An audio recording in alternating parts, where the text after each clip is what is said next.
তো শেখ হাসিনা শেখ মুজিব যেতটুকু করে যেতে পারেননি তারই রেপ্লিকা অনুসরণ করে, ওই শাসন ব্যবস্থার রেপ্লিকা অনুসরণ করে উনি আসলে বাংলাদেশের জনগণের উপর নিপীড়ন চালিয়েছেন। আমরা হয়তো অনেকেই ভুলে যাই যে 72 থেকে 75 সালে যেই স্টাইলে বাংলাদেশের জনগণের উপর নিপীড়ন চালানো হয়েছিল। যেখানে যায় সেখানেই আমলিক। হ্যাঁ, এই ভাইটি যে কথাগুলো বললো অবশ্যই গুরুত্বপূর্ণ কথা। পুরো ভিডিওটা না দেখলে বুঝতে পারবেন না যে আমলিক কোথায় আছে, কিভাবে আছে, লুকিয়ে আছে নাকি ওপেনে আছে। যাই না কেন, চলুন যাই পুরো ভিডিওটা শুরু করি। তার আগে ছোট্ট একটা অনুরোধ, বাট আপনি যদি আমার চ্যানেল নতুন হয়ে থাকেন অবশ্যই চ্যানেলটা সাবস্ক্রাইব করে দেবেন। চলুন যাই পুরো ভিডিওটা শুরু করি। পুরা দেশের যে রাষ্ট্রযন্ত্র নির্মাণ করেছিল হাসিনা, বিশেষ করে একটি একটি দলের, এক দল এক দেশ এবং এক রাষ্ট্র, এক দল এক দেশ এক নেত্রী বা এক নেতা এক রাষ্ট্র, এই মটো ধরে শেখ হাসিনা তার বাবার পদাঙ্ক অনুসরণ করে যেই রাষ্ট্র নির্মাণ করেছেন এবং তার বাবা যেখানে হোঁচট খেয়েছেন তিনি সেই বাধাগুলো নির্মমভাবে দূর করেছেন। মূলত শেখ হাসিনা শেখ মুজিব যেতটুকু করে যেতে পারেননি তারই রেপ্লিকা অনুসরণ করে, ওই শাসন ব্যবস্থার রেপ্লিকা অনুসরণ করে উনি আসলে বাংলাদেশের জনগণের উপর নিপীড়ন চালিয়েছেন। আমরা হয়তো অনেকেই ভুলে যাই যে 72 থেকে 75 সালে যেই স্টাইলে বাংলাদেশের জনগণের উপর নিপীড়ন চালানো হয়েছিল, বিরোধী দলের উপরে নিপীড়ন চালানো হয়েছিল, সেই একই স্টাইলে শেখ হাসিনা বাংলাদেশের মানুষের উপর নিপীড়ন চালিয়েছে। তফাৎ আছে। তফাৎ হচ্ছে ওই সময় আপনারা জানেন একটা জাতীয় রক্ষী বাহিনী নামে একটি বাহিনী তৈরি করা হয়েছিল বাংলাদেশ সেনাবাহিনীর বিকল্প হিসাবে, এবং মুক্তিযোদ্ধাদের মধ্যে বিভাজন তৈরি করে শেখ মুজিবই প্রথম বাংলাদেশে ফ্যাসিবাদের গোড়াপত্তন করেন এবং মুক্তিযুদ্ধের বিভিন্ন ওনার বিভাজনমূলক রাজনীতির কারণে মুক্তিযোদ্ধাদের মধ্যে অনেক ফ্র্যাকশন তৈরি হয়। এবং আমি যেটা বলি বা আমরা যেটা বলি যে বাংলাদেশের প্রথম এক দশকের ইতিহাস হচ্ছে মুক্তিযোদ্ধাদের দ্বারা মুক্তিযোদ্ধাদের হত্যার ইতিহাস, এবং এই ক্ষেত্রে শেখ মুজিবুর রহমান, তার জেআরবি তথা জাতীয় রক্ষী বাহিনী এবং আরও যে সকল কর্মকাণ্ড আছে, বিশেষ করে বাকশাল তৈরি করা এবং বিরোধী দলীয় নেতা কর্মীদেরকে নির্বিচারে গুম এবং হত্যা করা। গুমের ঘটনা আজকের ঘটনা না, আয়নাগর আজকের না, বরং গুম, আয়নাগর এবং এই যে নির্বিচার নিপীড়ন, এই ঘটনা শেখ মুজিবুর রহমানের আমলেই ঘটেছে।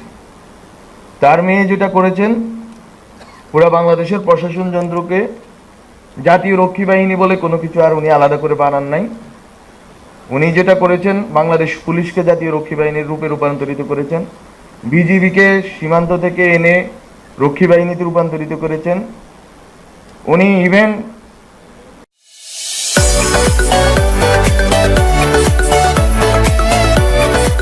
পিলখানা হত্যাকাণ্ডের কথা আপনারা জানেন, আগামী 25 ফেব্রুয়ারি পিলখানা হত্যাকাণ্ড দিবস। পিলখানা হত্যাকাণ্ডের মাধ্যমে সেনাবাহিনীর যে মোরেল আছে, এই দেশের স্বাধীনতা সার্বভৌমত্বের পক্ষে লড়াইয়ের যেই নৈতিক সাহস এবং নৈতিক ভিত্তি আছে সেটাকে ভেঙে দিয়ে ইভেন সেনাবাহিনীকে উনি, ওনার বাবা যেটা পারেন নাই, বাংলাদেশের মুক্তিযুদ্ধ করা সেনাবাহিনী বাংলাদেশের মুক্তিযুদ্ধ করেছে, মুক্তিযুদ্ধের ভিতর দিয়ে বাংলাদেশের সেনাবাহিনী তৈরি হয়েছে। এই সেনাবাহিনীকে শেখ মুজিবুর রহমান কন্টামিনেট করতে পারেন নাই, কিন্তু শেখ হাসিনা কন্টামিনেট করেছেন। উনি এটাকে দূষিত করেছেন এবং এটাকে করাপ্টেড করে রেখে গেছেন। ফলত শেখ হাসিনাকে আমি মনে করি, অনেকেই বলে থাকেন ইতিহাসের শিক্ষা এই যে ইতিহাস থেকে কেউ শিক্ষা গ্রহণ করে না। শেখ হাসিনা ইতিহাস থেকে শিক্ষা গ্রহণ করেছেন, এই জন্য তার বাবা 3.5 বছরের মাথায় ওনাকে বিদায় নিতে হয়েছে। সেই বিদায় হয়তো করুন, সেই বিদায় হয়তো অগণতান্ত্রিক, সেটা নিয়ে আমরা কথা বলতে পারি, কিন্তু উনি যে কোনোভাবেই হোক ক্ষমতা থেকে যেতেন। কিন্তু বাংলাদেশে শেখ হাসিনা তার বাবার ভুল থেকে শিক্ষা গ্রহণ করে এই প্রশাসন যন্ত্রকে একটা ক্লায়েন্টিজমের মাধ্যমে পুরা তৃণমূল পর্যন্ত উনি নিজের দলের অধীন করেছেন। এই জন্য ওনাকে বাকশাল করতে হয় নাই, আলাদা করে নাম করে। ওনার বাবা যেগুলো নাম করে করেছিলেন, বাকশাল, রক্ষী বাহিনী, ওনাকে এগুলো নাম করে করতে হয় নাই, বরং উনি প্রশাসন যন্ত্রকে ইনহেরেন্টলি বাকশাল করে তুলেছিলেন। একটা মুজিববাদী প্রবণতার মাধ্যমে, একটা চর্চার ভিতর দিয়ে এই প্রশাসনকে না, শুধু ওদের পরিকল্পনা ছিল মূলত কয়েকটি প্রজন্মকে মুজিববাদী চেতনার গুলি খাইয়ে তাদেরকে হচ্ছে পঙ্গু করে রাখা, নৈতিকভাবে, মানসিকভাবে এবং বুদ্ধিবৃত্তিকভাবে।